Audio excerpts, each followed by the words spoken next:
마가복음 1장 14절에서 15절 말씀, 신약성경 53면에 있는 마가복음 1장 14절에서 15절 말씀입니다. 마가복음 1장 14절 15절 말씀을 우리 한 목소리로 소리내어서 같이 읽도록 하겠습니다. 시작. 요한이 잡힌 후 예수께서 갈릴리에 오셔서 하나님의 복음을 전파하여 이르시되 때가 찼고 하나님의 나라가 가까이 왔으니 회개하고 복음을 믿으라 하시더라. 아멘. 우리가 오늘 드리는 예배를 보시면 예배가 이렇게 진행됩니다. 2시에 예배를 시작하죠. 2시에 시작해서 약 20분 동안 4곡에서 5곡의 찬양을 부릅니다. 찬양을 부르는 이유가 여러 가지가 있겠지만 예배 시간에 하나님께 나가가는 마음, 그 마음을 온전히 한번 받아들이고 싶고, 세상 가운데 살다가 갑자기 교회로 들어와서 무엇인가 하려고 하니 쉽지 않아서 찬양이라는 중간 단계를 하나 거쳐서 지금 이 시간 말씀을 듣는 시간으로 찾아가는 것입니다. 말씀을 듣고, 이 말씀을 듣고 난 다음에는 성도의 교제를 나눈 다음에, 그 다음에 시간이 되니 축도와 함께 세상을 향해서 나가는 것입니다. 원래 중세시대에는 예배를 드리는 이 상황을 약간 바꾸기 위해서 구조를 만들었어요. 어떤 구조를 만들었냐면 예배당에 그냥 들어오지 못하게 한 거예요. 어떻게 했냐면 예배당 밖에 미로를 만들어 놨습니다. 그래서 미로를 거쳐서 지나오게 한 거예요. 지금도 우리 교회를 본당을 보시면 직선으로 이렇게 올라오지 않고 약간 돌아서 올라오게 돼 있잖아요. 이게 원래 약간 돌고 돌면서 계단을 왜 이렇게 돌게 만들어놨지 이렇게 하는 것이 아니라 돌면서 나의 일주일의 일상을 좀 되돌아보고, 그리고 나서 거룩한 장소, 세속의 장소에서 거룩한 장소로 오기 전에 과정을 둔 것입니다. 그런데 이게 이제 요즘 교회에서 약간 바뀌고 있는데, 예를 들어 생각해 보면 여의도 순복음교회, 여의도를 지나가다 보면 보이잖아요. 그런 교회는 개신교의 전통을 받아들이고 있어요. 이렇게 돌아서 들어가는 시간을 완전히 빼버리고 바로 본당에 들어갈 수 있게 이렇게 진입하게 한 것입니다. 이게 이제 교회의 전통과 관련 없고 개신교의 전통과 관련이 있습니다. 들어가서 무엇을 제일 많이 하느냐? 중간에 찬양들도 많이 있지만 막상 개신교 예배는 들어가 보면 핵심이 무엇입니까? 말씀입니다.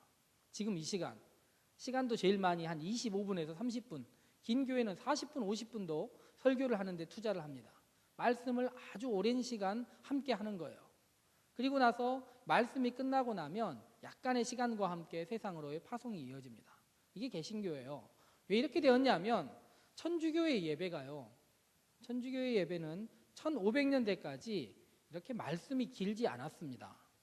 지금도 천주교회는요 말씀이 길지 않아요. 저희 교회에서 이렇게 교회로 오다 보면 신당동 성당이 있는데, 성당을 아침에 제가 이제 7시쯤 6시 50분쯤 지나서 온단 말이에요. 그러면 성당 예배의 가장 큰 특징은 무엇이냐면 늦게 오는 사람들이 좀 적어요. 예배 시간을 정확히 지키려고 노력을 합니다. 왜 그러냐면 우리 개신교와 약간 다르기 때문이에요. 개신교는 예배 시간을, 지금도 청년 한 명이 들어오잖아요. 이렇게. 왜 이 시간에 들어오느냐? 25분쯤 들어가면 누가 뭘 하고 있는 거예요? 목사님이 말씀을 전하고 있는 거예요. 그러다 보니 이 시간에 와서 예배를 드려도 예배를 드리는 게 별로 어색하지 않아. 앞에 찬양은 나하고 좀 맞지도 않고 찬양하고 잘 안 어울리면 25분쯤 들어가서 예배를 드리면 충분히 예배가 된다 생각하는 우리의 마음가짐이 있는 거예요. 그리고 개신교의 전통에서는 사실 또 정말 그렇게 했어요. 25분쯤부터 말씀이 집중해서 말씀을 듣는 것이 유명한 일이 됩니다. 그래서 생각해 보세요. 설교자라는 목사님이 있는 교회가 사람들이 늘어난다 얘기를 해요. 앞에 찬양 중요하죠. 그런데 찬양팀이 잘한다고 교회가 늘지는 않습니다. 목사님 말씀 좋다고 교회가 느는 거예요. 그런데 생각해 보세요. 천주교 어디 성당이 신부님 말씀 좋다고 그 성당에 사람이 많이 모이겠습니까? 그렇지 않아요. 그 지역에 사는 사람들은 그냥 그 성당으로 가는 것입니다. 약간 차이가 있는데, 제가 왜 이런 이야기를 드리냐면, 기독교의 전통, 우리 개신교, 우리가 지금 믿는 이 개신교의 전통 말고 기독교의 오랜 전통은 1500년 동안 설교가 주가 아니었다는 거예요. 다른 과정들이 예배의 모든 것이었습니다. 목사, 신부가 설교하는 것은 짧은 시간이었어요. 그런데 개신교로 바뀌면서부터 우리는 설교가 예배의 모든 것인 것처럼 여겨지고 그 시간에 맞춰서 오고 그 시간이 끝나면 집에 가는 것이 당연한 것처럼 여기는 이런 예배를 드리고 있다는 말입니다. 그래서 제가 한 달에 한 번 올해부터는 설교 중심의 예배를 타파하고 우리들이 예배를 시작부터 끝까지 그리고 끝나고 공동체의 모임까지가 예배라는 것을 익히는 연습들을 해보려고 노력합니다. 그게 첫 번째가 다음 주예요. 다음 주에는 25분에 오면 예배가 끝나 있을 수도 있어요. 정해진 순서대로 하고 설교는 극히 짧게 진행할 것입니다. 중간에 여러분들이 순서지를 보고 읽는 시간들을 많이 만들고 제가 이미 순서지는 다 만들었는데 다음 주에는 앞에 자막도 나가지 않고 여러분들에게 나눠진 순서지를 보고 읽으면서 시작할 거예요. 2시부터 시작해서 거기서부터 시작되는 분위기가 쉽게 말하면 각 순서가 n분의 1인 거예요. 설교가 차지하는 비중이 70이 아니고 첫 번째 임례가 설교가 예배 10개의 형태가 있으면 그 중에 하나인 것이고 교동문도 10분의 1이고 설교도 10분의 1인 그런 형태의 예배도 우리 가운데 있다는 것을 여러분들이 알아야 되는 거예요. 제가 왜 이런 이야기를 드리냐면 우리들의 예배는 자기들이 편한 대로 내가 듣고 싶은 것을 원해서 드리는 경우들이 많은데 진정한 예배라는 것은 우리가 예배 시작하면서부터 끝날 때까지 우리 마음이 고르게 배분돼야 예배를 드리는 마음과 하나님을 찾아가는 마음이 준비된다는 거예요. 그래서 할 수 있으면 저는 청년들이 예배 시간에 조금 일찍 왔으면 좋겠어요. 오늘 제가 예배 드리기 전에 1시 33분에 김정우 청년을 만났습니다. 20살의 김정우 청년. 지난주 예배 시간에 설교 시간에 잤다고 그러더라고요. 근데 이 청년을 만났는데 1시 33분에 제가 잠깐 이야기 좀 할까 이렇게 얘기했더니 저 청년이 뭐라고 얘기했냐면 목사님 예배 드리러 올라가야 됩니다. 1시 33분에 27분의 시간이 남았는데 용감하게 저런 이야기를 했어요. 그런데 물론 웃자고 하는 얘기였겠지만 저런 마음가짐이 좀 있었으면 좋겠어요. 예배당에 빨리 들어가서 자리에 앉아 있는 것이 진정으로 예배를 준비하는 마음가짐이다 이런 생각이 있었으면 좋겠어요. 시계를 봤더니 50분, 10분이나 남았네가 아니고 이미 예배당에 들어와야 된다는 생각이 우리 가운데 있었으면 좋겠다는 거예요. 늦었으면 늦었다는 것이 왜 늦었을까 하고 나를 돌이킨 다음에 예배의 한 시간이 설교에 집중하는 것이 아니라 처음부터 끝까지의 모든 순서가 중요하다는 것을 느끼는 시간들이 되었으면 좋겠다는 것입니다. 1년에 12번 그 예배를 드리려고 계획하고 있고 다음 주가 첫 번째 예배입니다. 할 수 있으면 일찍 와서 예배를 자리에 잡고 예배의 순서마다 하나님께서 나에게 주시는 이 예배의 의미를 찾을 수 있었으면 좋겠다는 것입니다. 오늘은 마가복음 1장을 읽었습니다. 최근에 이제 우리 청년부 사이에 한두 가지 새로운 점들이 있는데 가장 새로운 점은 20살 청년들이 새로 올라왔다는 것입니다. 그리고 작년, 재작년에 세례받은 청년들이 몇 명 있어서 제가 이제 이 청년들과 이야기도 해보고 20살 청년들도 신앙으로 교육하기 위해서 제일 먼저 필요한 것이 무엇일까 생각을 했습니다. 그러면서 제일 먼저 생각한 것이 성경이라고 생각을 했어요. 성경 중에 무엇이 가장 중요하다고 생각을 했냐면 우리는 성경을 들고는 다니고 교회에 있는 것을 비치해서 보긴 하는데 성경을 읽어야 된다 이런 생각은 많이 하지 않는 것 같아요. 목사가 매주 읽어라 얘기를 하니까 읽는 것 같이는 보이는데 이게 왜 읽어야 되는지를 잘 모르고 있어요. 그런데 우리가 믿는 기독교 신앙이 있지 않습니까? 이 기독교 신앙은 텍스트의 기초에 있어요. 경전, 캐논의 기초에 있단 말이에요. 세상의 다른 종교들과 달리 우리는 참선이나 쉽게 말하면 묵상하는 것이 우리의 신앙을 온전히 받아들이기에 좋은 것이 아닙니다. 우리의 신앙은 여기에 기초에 있어요. 텍스트 위주의 종교예요. 여기에 전적으로 의존하고 있는 종교입니다. 왜냐하면 이 안에 특별한 계시가 있기 때문이에요. 그러므로 이것을 읽지 않고 이것과 관련 없이 신앙생활을 한다는 것은 기독교 신앙하고 관련 없는 신앙을 혼자 갖고 있는 거예요. 혹자들은 이런 얘기도 하기도 합니다. 구약 성경은 빼고 신약 성경만 중요한 것이 아닙니까? 이런 얘기를 하는 사람들이 있어요. 그런데 막상 오늘 성경 마가복음 1장을 읽어보면 그런 이야기들을 어떻게 하는지 모르겠어요. 마가복음 1장을 읽다 보면요, 여러분들이 정말 이상한 생각이 듭니다. 마가복음 1장에는 어떤 설명도 없이 갑자기 시작해요. 우리들이 무슨 이야기를 할 때 말이에요, 누군가 이야기할 때 그 이야기하기 전에 먼저 해야 되는 의무적인 이야기들이 있지 않습니까? 도입 단계가 필요한데 마가복음에 도입이 없어요. 그냥 읽기 시작합니다.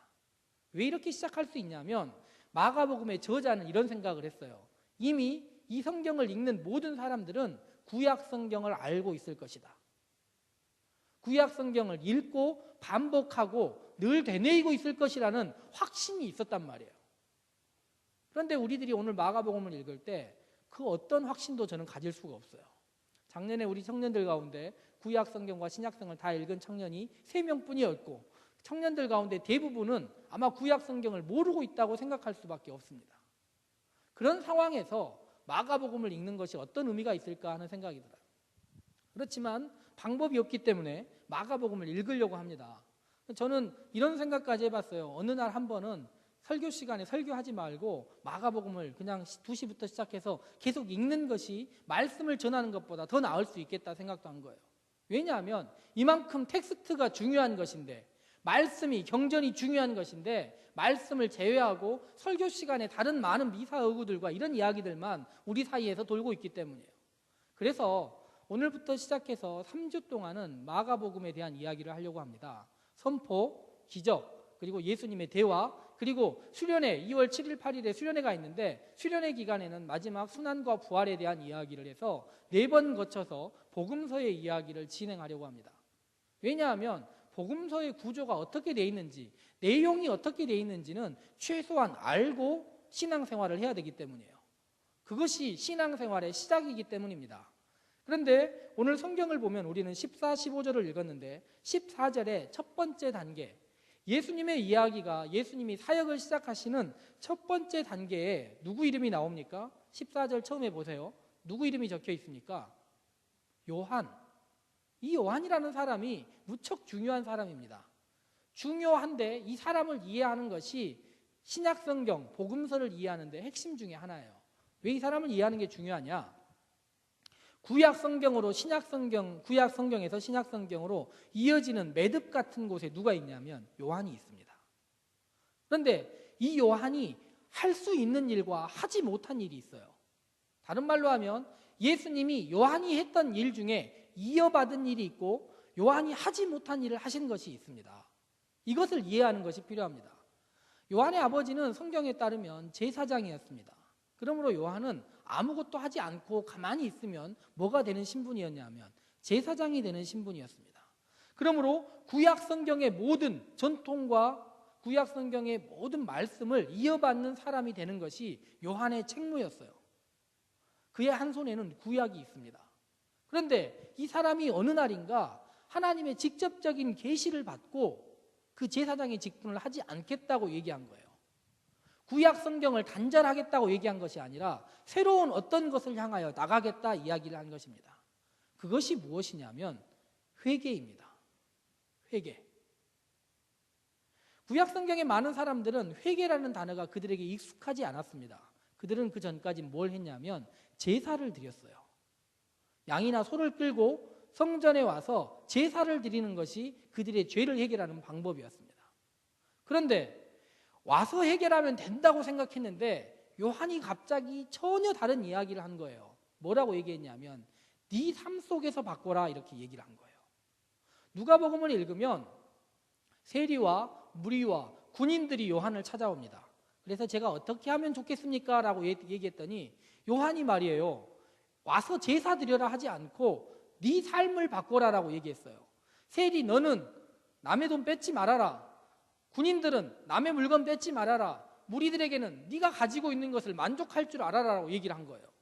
그 전까지의 모든 죄의 문제는 이곳에 와서 해결하는 거였습니다.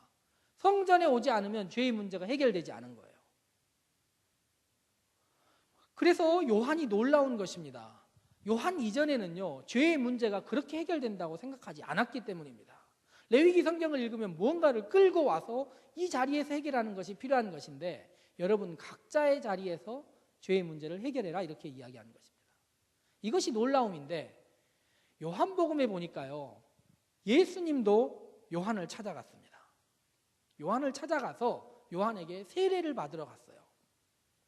얼마 전에 세례받은 사람들이 있습니다. 세례받은 사람들에게 꼭 묻는 질문이 있습니다. 몇 가지가 있는데 죄인이란 누구입니까? 라고 물어봐요. 죄란 무엇입니까?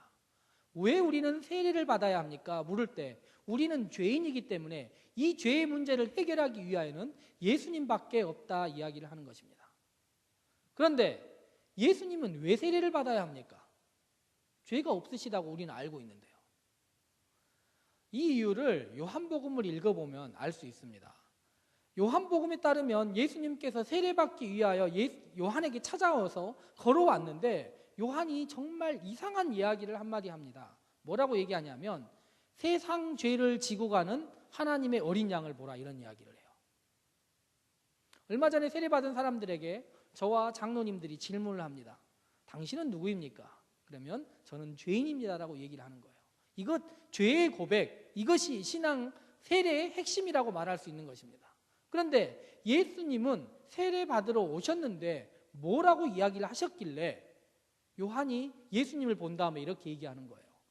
그는 개인의 죄, 자기의 죄 때문에 세례받으러 나온 것이 아니라 무엇 때문에 세례받으러 오신 거예요? 세상 죄를 지고 가는 하나님의 어린 양이라는 거예요. 예수님이 세례받으러 왔는데 존재 자체가 다른 거예요.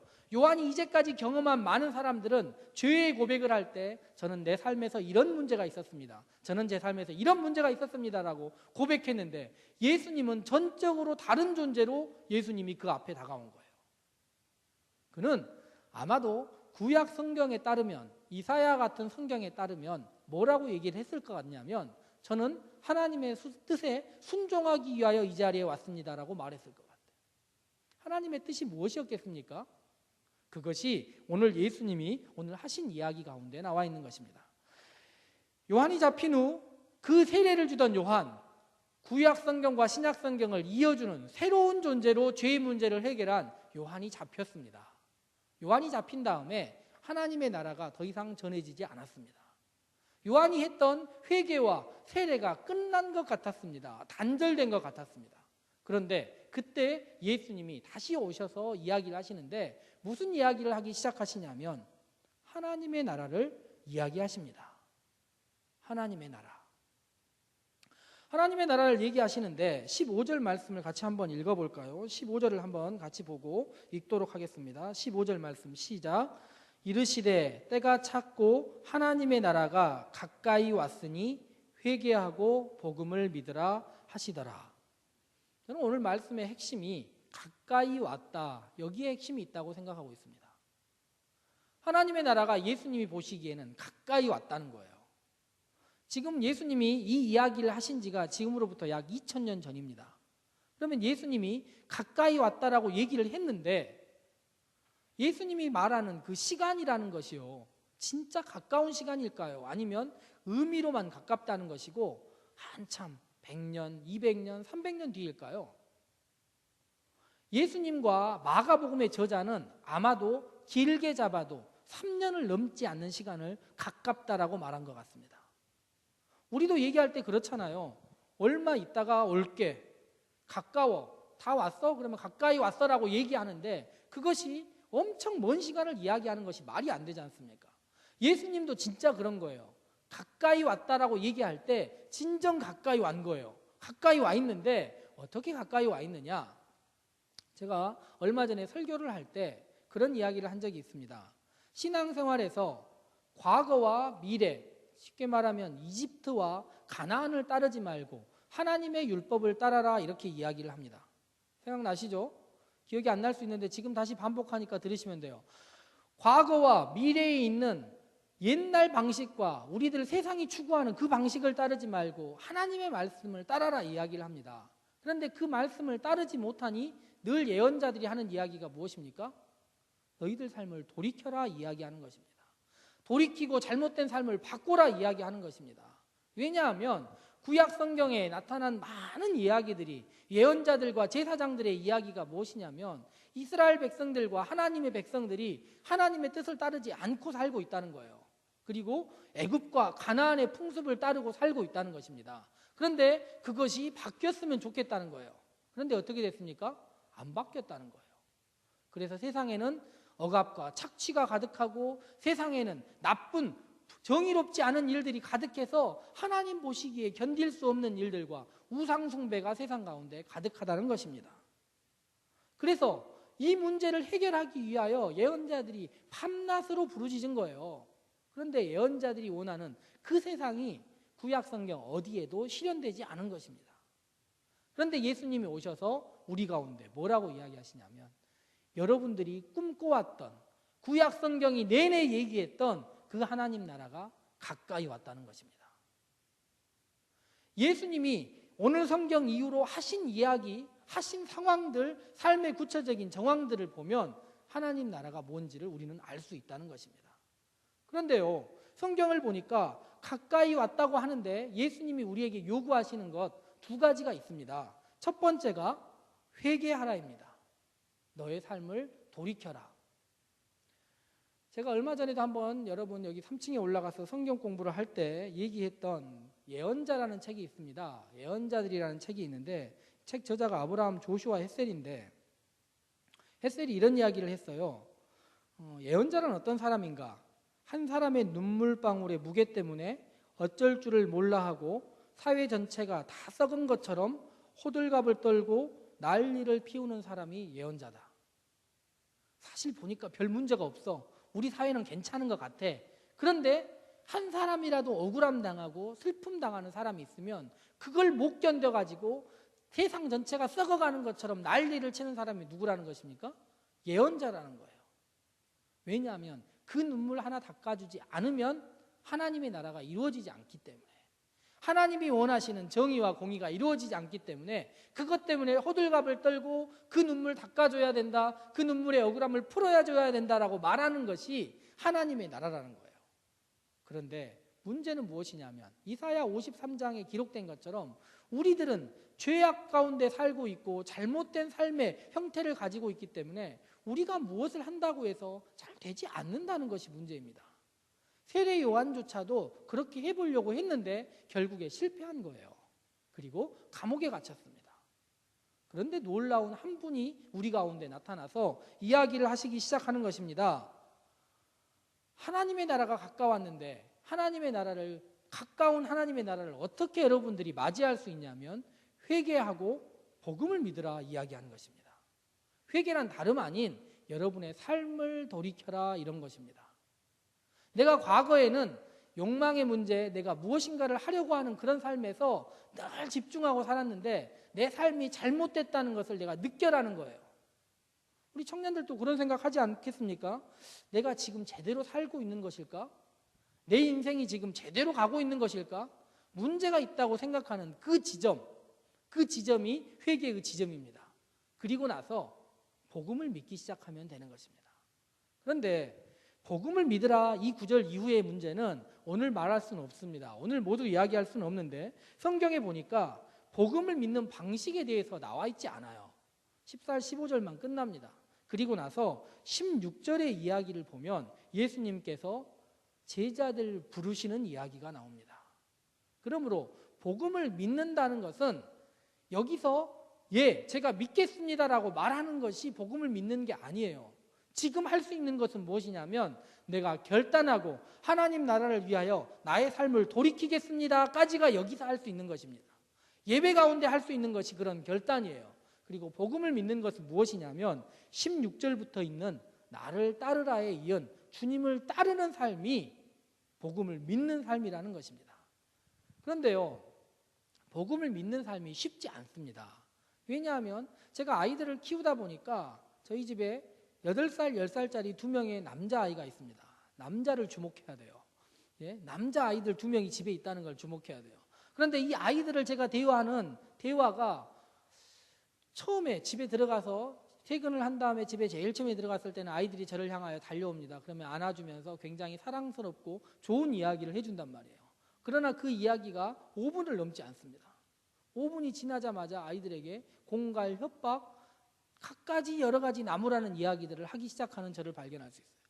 왜냐하면 건전한 인격체가 성장하기 전까지는요, 능동적인 명령보다는 금지 명령이 더 많게 돼 있어요.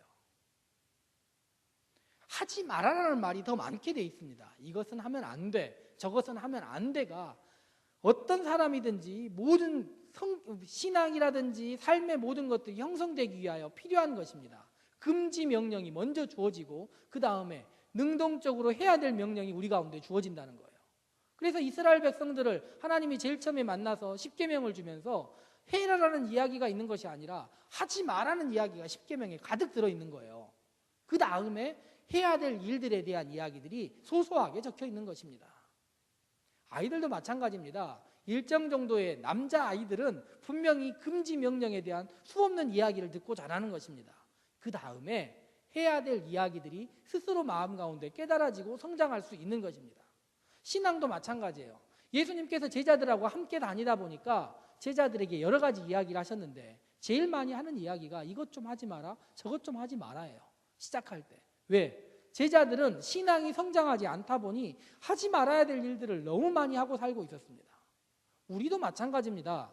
오늘 우리는 나의 삶에 문제가 있다, 나의 삶을 돌이켜야 된다라고 여기서 결단을 하고 세상 가운데 나갑니다. 세상 가운데 나가면 말씀을 읽어야지, 기도해야지, 찬양해야지, 복음을 전해야지, 이런 능동적인 명령보다는 하지 말아야 될 일들이 우리 가운데 먼저 있는 거예요.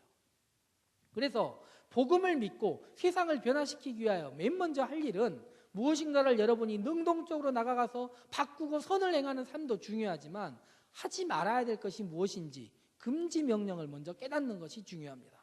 그래서 이번 주에는 내가 어떤 일은 하지 말아야겠다라고 생각하고 그 다짐을 가지고 일주일을 살아가는 것이 첫 번째 따름이라는 것입니다. 그 따름이 있는 사람에게 그 다음에 능동적인 명령들이 주어질 수 있는 거예요. 이 시간 한번 생각해 보세요. 우리가 하지 말아야 될 일들, 나의 게으름과 함부로 하는 말들과 약속을 지키지 않음과 나의 삶의 방탕과 신앙보다는 욕망을 쫓아가는 나의 삶의 문제들, 이것들 가운데 무엇을 금지시켜야 될 것인지, 그리고 나서 이 삶이 반복되다 보니 하지 말아야 될 일들을 내가 절제하고 자제하는 가운데 제자됨이 그 다음 단계가 이루어진다는 것입니다. 이것을 어떻게 가능할 수 있느냐 하면 예수님도 그렇게 한 것입니다. 예수님은 어떻게 했습니까? 고난을 받아들였어요. 고난을 받아들였는데 고난에 대하는 예수님의, 임하는 예수님의 자세가 무엇이었냐면 이것이 나에게 임하지 않기를 원했습니다. 이것만은 오지 않았으면 좋겠다고 생각한 거예요. 그리고 나서 그 고난을 넘어선 다음에 예수님이 오늘 우리에게 모범을 보여주시고 하나님 나라가 무엇인지 3년 만에 제자들에게 알게 해주신 것입니다. 제가 텍스트가 중요하다고 시작할 때 얘기를 드렸습니다. 본문 없이 어떤 신앙도 성장하지 않습니다. 성경을 읽으세요. 성경을 읽는데 마가복음을 읽을 때는 요한의 이야기를 먼저 읽은 다음에 따르는 제자들의 모습 가운데 실패하는 모습을 보십시오. 제자들은 왜 실패했나를 보십시오. 그리고 우리의 실패 또한 거기서 거울 삼아 보십시오. 그런데요, 놀라운 것은 마가복음이 저작되었을 때가 약 70년입니다. 예수님이 돌아가시고 부활하시고 승천하신 뒤 40년이 지난 다음에 성경이 쓰여졌다는 거예요. 성경을 쓴 사람들은 하나님 나라가 자기들 안에 임한 것을 이미 알고 있었습니다. 예수님이 돌아가신 다음에 자기들 안에 임한 하나님의 나라를 경험한 사람들이 이것을 쓴 거예요. 자기들의 삶이 금지 명령으로 가득 차 있었지만, 하지 말아야 될 것으로 가득 차 있었지만 그 삶을 넘어섰더니 하나님이 나에게 임하시는 놀라운 경험들을 그들이 실제적으로 한 것입니다. 그리고 나서 오늘의 텍스트, 오늘의 성경 말씀이 우리 가운데 있는 것입니다. 하나님의 나라는 그때부터 시작하여 오늘도 우리 가운데 여전히 임하고 있습니다. 그런데 그 하나님의 나라를 임하게 하기 위하여 오늘 우리가 이 시간 결단하였으면 좋겠습니다. 나의 삶에 일정 정도의 문제가 있었음을, 아니면 전적인 문제가 있었음을 이 시간 내 마음 가운데 주님께 고백하고 나의 일주일이 제자들과 같음을 어쩔 수 없이 고백한 다음에, 그렇지만 나의 삶이 변화되기 위하여 주님, 제가 하지 말아야 될 일이 무엇입니까? 반복하여 묻고 그것 안에서 하나하나 나의 금지 명령들이 신앙을 성장시킨다는 것을 알고 잘라야 할 것들을 잘라내고 하지 말아야 될 것들을 줄여가면서 신앙의 경건한 형태를 따라갈 때 오늘 성경 다음에 있을 다음 주에 때가 무엇인지, 그때에 주님께서 우리에게 어떻게 다가오셨는지 그 사랑을 느끼는 시간들이 될 수 있다는 것입니다. 이 시간 함께 기도합시다. 기도하면서 주님, 저에게 결단하는 시간을 주십시오. 그리고 삶의 실천으로 이어질 수 있는 시간 또한 주십시오. 그리고 하지 말아야 될 것이 무엇인지를 깨닫고 그것들을 줄여가며 그것들을 잘라가며 지내는 일주일 될 수 있도록 함께하여 주시옵소서. 같이 기도하는 시간 갖도록 하겠습니다.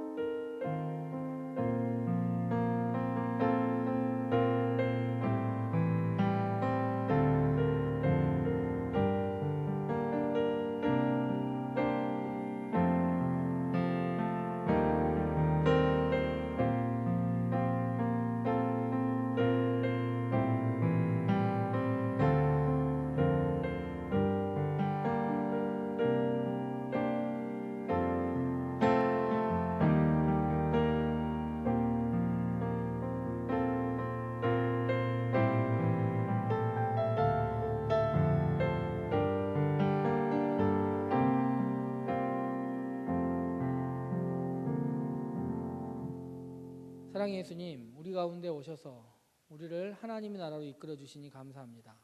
2000년 전에 임한 하나님의 나라가 지금도 여전히 우리 가운데 유효하고, 우리가 이 시간 결단하고 나의 삶을 돌이키기로 작정하는 그 순간 우리 가운데 함께하는 하나님 나라를 믿고 따릅니다. 그렇지만 우리의 일상 가운데 우리가 자제해야 될 것, 절제해야 될 것, 금지해야 될 수많은 것들이 우리 가운데 있음을 고백하고, 신앙의 첫 단계, 따름의 첫 단계로서 나의 욕망을 따르는 것이 아니라 주님을 따르기 위하여 그것들을 자제하며 살아가는 청년들의 일주일 될 수 있도록 함께하여 주시옵소서. 예수님 이름으로 기도합니다. 아멘.